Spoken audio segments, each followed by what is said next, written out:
The Norse myths tell of a time when the world will end, consumed by fire and flood. This is Ragnarok, the doom of the gods. It's a time of great battles and epic struggles, a twilight of the old world and a dawn of the new. The signs of Ragnarok are unmistakable.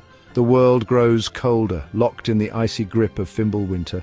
The sun and moon are devoured by wolves, plunging the realms into darkness. Brother turns against brother and chaos reigns. The very fabric of reality weakens, and the bonds holding the monstrous wolf Fenrir shatter. The coming of Ragnarok is heralded by the howling of Garm, the hound who guards the gates of hell. The earth trembles as Jormungandr, the Midgard serpent, rises from the depths of the ocean. Naglfar, the ship made of the nails of the dead, sets sail from the realm of the dead, carrying an army of giants and monsters. The fire giants of Muspelheim, led by the fearsome Surtur, ride across the rainbow bridge Bifrost, their burning swords lighting up the sky. The gods are not caught unprepared. They have long foreseen this day and have gathered their strength for the final battle. Odin, the Allfather, consults the severed head of Mimir, seeking wisdom for the trials ahead. Thor, the god of thunder, prepares his mighty hammer, Mjolnir. Tyr, the one-handed god, readies himself to face the monstrous wolf Fenrir, knowing that he is fated to fall. The Valkyries ride across the sky, gathering the souls of fallen warriors to fight alongside the gods in the final battle. The final battle takes place on the field of Vigridr. The gods and their allies, the Einherjar, face the forces of chaos. The earth trembles beneath the feet of the combatants, and the sky is ablaze with fire. Odin confronts Fenrir, his spear Gungnir gleaming.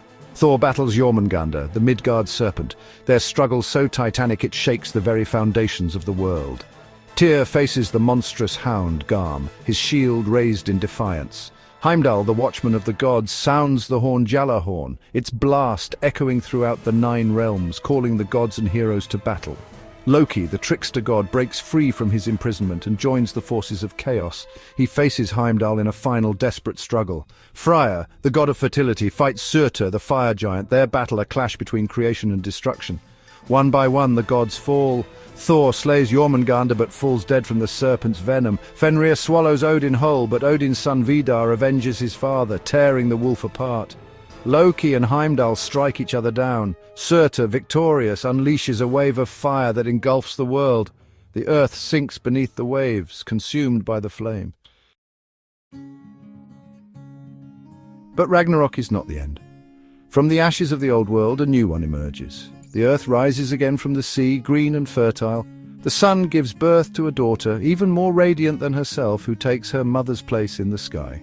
2 humans, Leif and Lifthrasr, who have survived the destruction by sheltering in the world tree Yggdrasil, emerge to repopulate the world. The surviving gods, Balder and Hodur, return from the underworld. They are joined by the sons of Thor and other gods who have survived the destruction. Together, they rebuild Asgard, the realm of the gods, and establish a new order. The world is at peace again, but the memory of Ragnarok serves as a reminder of the cyclical nature of time and the inevitability of change. The rebirth after Ragnarok is not merely a physical one, but a spiritual one as well.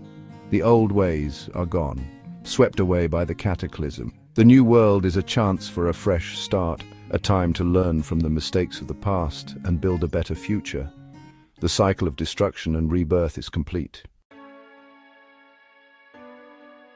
The story of Ragnarok has resonated with people for centuries. Archaeological finds such as the Thorwald's Cross and the Gosforth Cross depict scenes from the myth, attesting to its importance in Norse culture. Some scholars believe that Ragnarok reflects the harsh realities of life in Scandinavia, where long winters and the ever-present threat of natural disasters made the end of the world a palpable fear.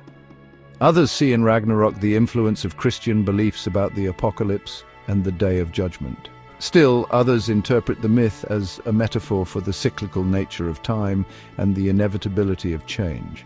Whatever its origins, Ragnarok continues to fascinate and inspire. Its themes of destruction and renewal as relevant today as they were centuries ago. The myth of Ragnarok is not just a story about the end of the world, it is a story about the resilience of hope and the promise of new beginnings. From Wagner's epic opera Götterdämmerung to the Marvel Cinematic Universe's Thor Ragnarok, the story of the Norse Apocalypse continues to capture the imaginations of artists and storytellers. It serves as a potent reminder of our own mortality and the transient nature of our world, while offering a glimmer of hope for renewal and rebirth. The echoes of Ragnarok reverberate through time, reminding us that even in the face of overwhelming darkness, the possibility of a new dawn remains.